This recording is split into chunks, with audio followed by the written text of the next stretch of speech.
Assalamualaikum warahmatullahi wabarakatuh. Kembali lagi di channel Said Abdul Malik. Ya, sobat semuanya, semoga dirahmati Allah Subhanahu wa taala dan berikan kesehatan selalu.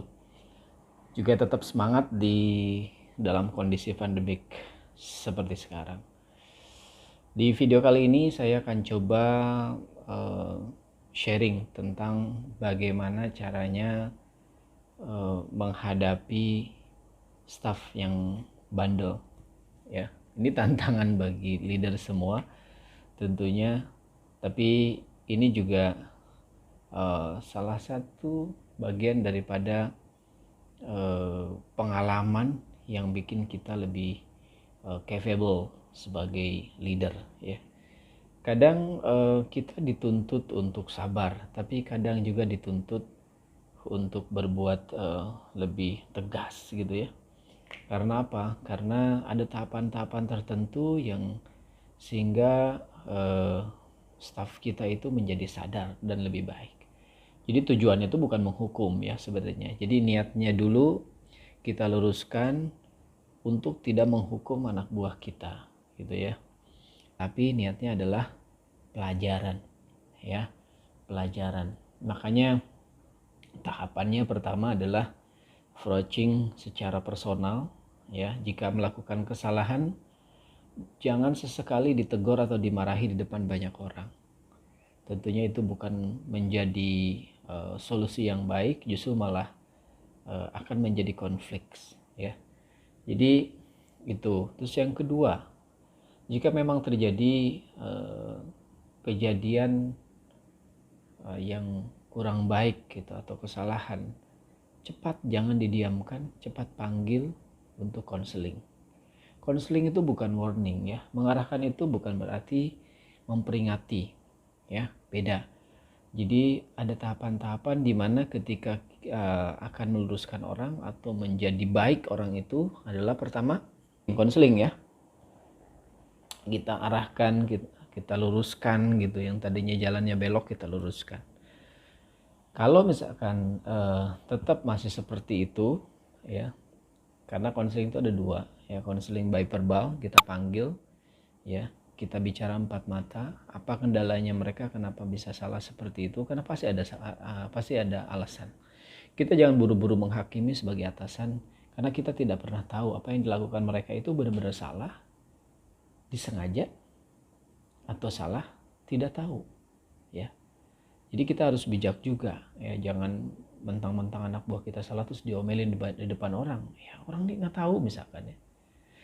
Ya, apalagi ketika kita ketemu dengan anak training, ya, ketika anak daily worker, anak casual gitu, kita tidak bisa menyamaratakan dengan staff, captain, supervisor, dan selanjutnya.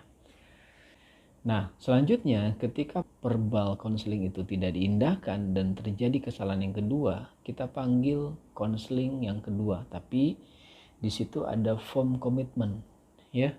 Jadi harus berkomitmen di situ bahwa dia tidak akan melakukan hal yang serupa ke depannya. Di situ dicatat tanggal berapa, terus kita ngarahinnya poinnya apa, terus penerimaan dia ditulis sama dia sendiri apa, terus komitmen dia untuk 1 bulan ke depan itu seperti apa gitu. Apakah akan mengulangi? Kalau mengulangi, apa konsekuensinya? Kalau tidak mengulangi, ya berarti ya dia berubah ke arah yang lebih baik. Itu kan tujuan sebenarnya. Kalau konseling itu bukan untuk menghukumi.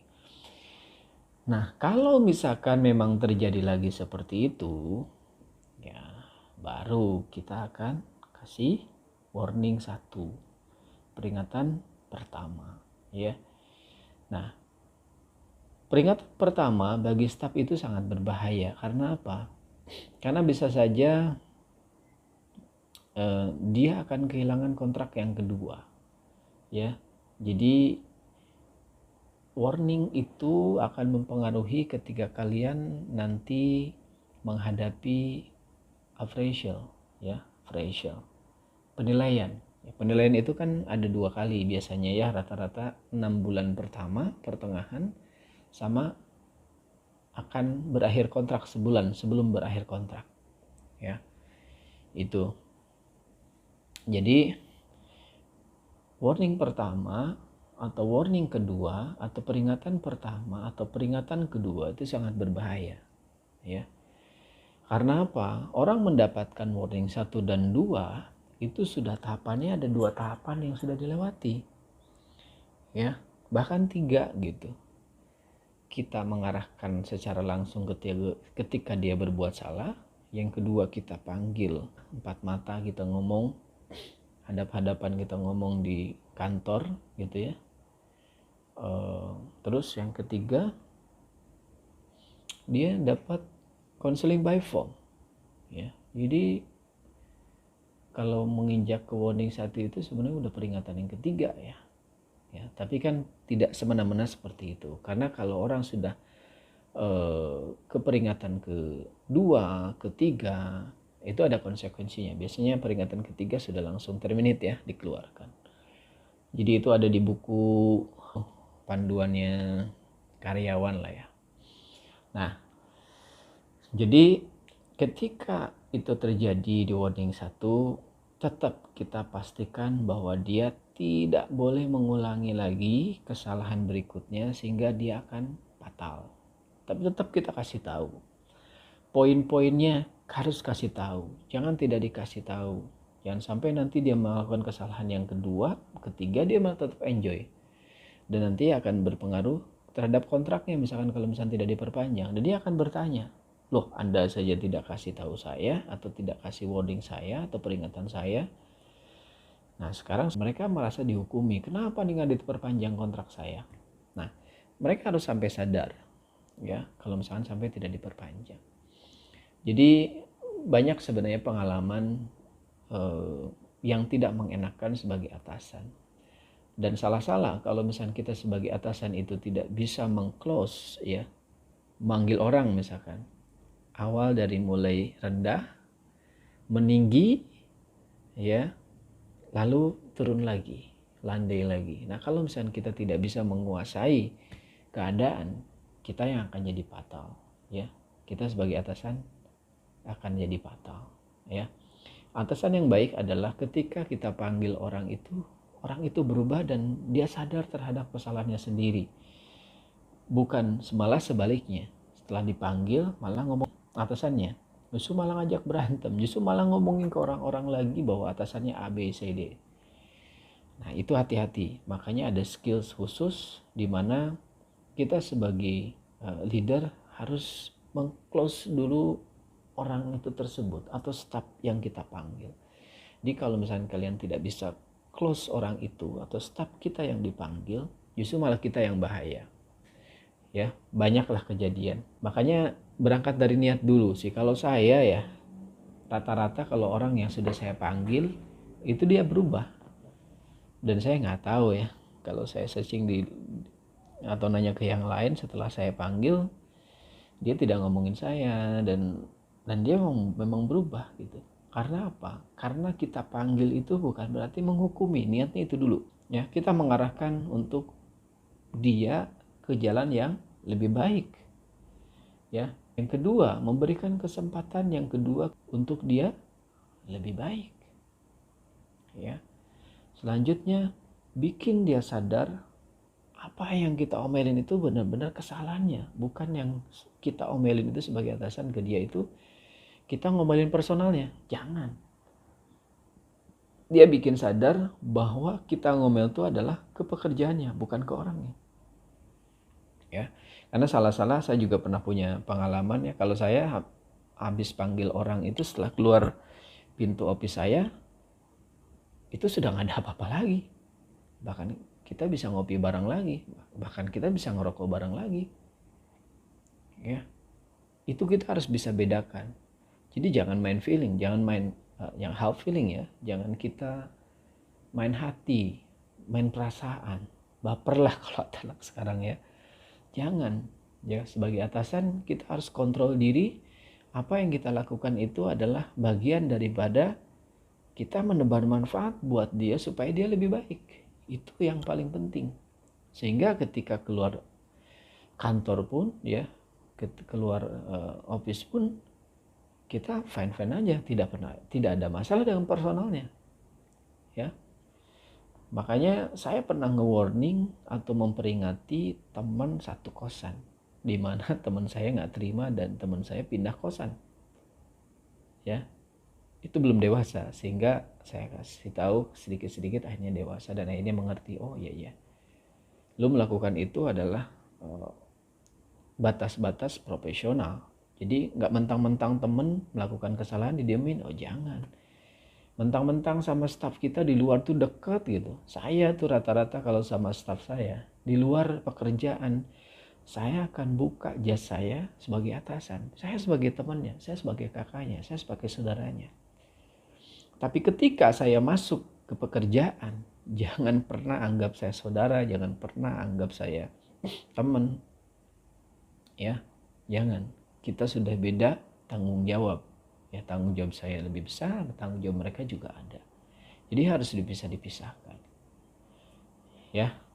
Jadi selebihnya membangun tim itu memang gampang-gampang susah, dan ketika kita dihadapkan dengan staf yang bandel juga gampang-gampang susah. Ya. Jadi kalau kita bisa memecahkan karang itu, ya bisa dibentuk sebagai apapun. Ya, dan saya banyak. Sebandel anak buah saya nggak pernah ngalah. Karena apa? Niat saya baik, bukan menghukumi. Dan akhirnya dia sampai sadar, dan dia sampai berterima kasih bahwa sudah diarahkan. Ya, dan kebanyakan orang mereka sadar bahwa oh iya ya Pak, Bapak itu care ke saya gitu, Bapak itu peduli ke saya. Di sekeliling saya selama ini nggak ada yang peduli ke saya loh Pak. Nah, harus sampai ke situ. Bagaimana caranya? Ya kita kasih tahu bahwa apa yang kita lakukan adalah bentuk daripada tanggung jawab, bentuk daripada peduli kita kepada staf itu. Ya, bayangkan kalau saya sebagai atasan nggak peduli. Ya mungkin lu mau nyebur juga nyebur aja, ya kan? Dan itu nggak boleh sebagai atasan. Nggak boleh berkompromi dalam situasi profesional, nggak boleh. Ya, jadi harus sampai ke situ. Apa yang kita lakukan itu adalah membantu dia untuk lebih baik gitu ya. Jadi banyak yang kita harus pelajari sebagai atasan, di mana sebagai atasan itu tidak bisa lagi kayak zaman dulu, harus ditakuti, harus otoriter gitu. Enggak. Sekarang tuh anak-anak sekarang ya, zaman milenial sekarang gitu, anak-anak milenial sekarang nggak bisa digituin. Nggak bisa ya. Makanya ada skill-skill tertentu untuk bisa menaklukkan mereka supaya dia lebih baik gitu ya. Jadi kalau zaman dulu misalkan contoh, tolong kerjaan ini, kita mangut. Kalau anak sekarang, kerjaan ini, gimana Pak caranya? Mereka bisa jawab kayak gitu. Bayangin, kalau zaman dulu kita jawab seperti itu, udah habis. Tapi kalau zaman sekarang, ya kita harus terbuka. Oh ini loh, sini saya kasih tahu caranya, begini, nanti kamu begini ya. Nah itu, anak sekarang tuh seperti itu. Kalau dulu nggak bisa, kerjaan ini, kita nggak tahu pun juga cari-cari tuh gimana caranya. Kalau anak sekarang nggak bisa. Ya, itu yang paling penting. Jadi saya kasih kesimpulan bahwa bagaimana caranya mengarahkan atau konseling staf kita yang bandel. Satu, niat kita harus lurus dulu bahwa apa yang kita lakukan adalah untuk memperbaiki kinerjanya, bukan menghakimi personalnya. Ya. Yang kedua, buatlah sadar mereka apa yang kita lakukan itu adalah bentuk peduli terhadap mereka. Ya. Jangan sampai kita panggil dan mereka merasa dihukum atas kesalahannya dia. Jangan. Ya. Berikutnya, buatlah komitmen. Ya. Sebelum jenjang warning terjadi, buatlah komitmen. Bagaimana kalau itu terjadi? Dan komitmen itu harus keluar dari mulut staf kita, jangan dari kita. Karena kita akan keep data itu, sama-sama tanda tangan, counseling form itu, dan ketika terjadi sesuatu hal, no, kamu udah berkomitmen kok. Ya, itu yang paling penting. Ya. Selanjutnya adalah buat dia merasa dibantu, ya. Jadi kalau dia nggak ngerasa dibantu, dia akan ngedumel, ya. Dibantu untuk apa? Dibantu untuk tahu, ya. Karena tidak semua apa yang dilakukan atau kesalahan yang dilakukan staf kita itu mereka tahu dan sadar. Ada juga yang nggak tahu, ya. Itu aja dari saya, mudah-mudahan bermanfaat. Jika ada yang salah-salah, tolong buang jauh-jauh. Kalau yang betul dan yang baik, boleh diambil. Itu aja dari saya. Assalamualaikum warahmatullahi wabarakatuh.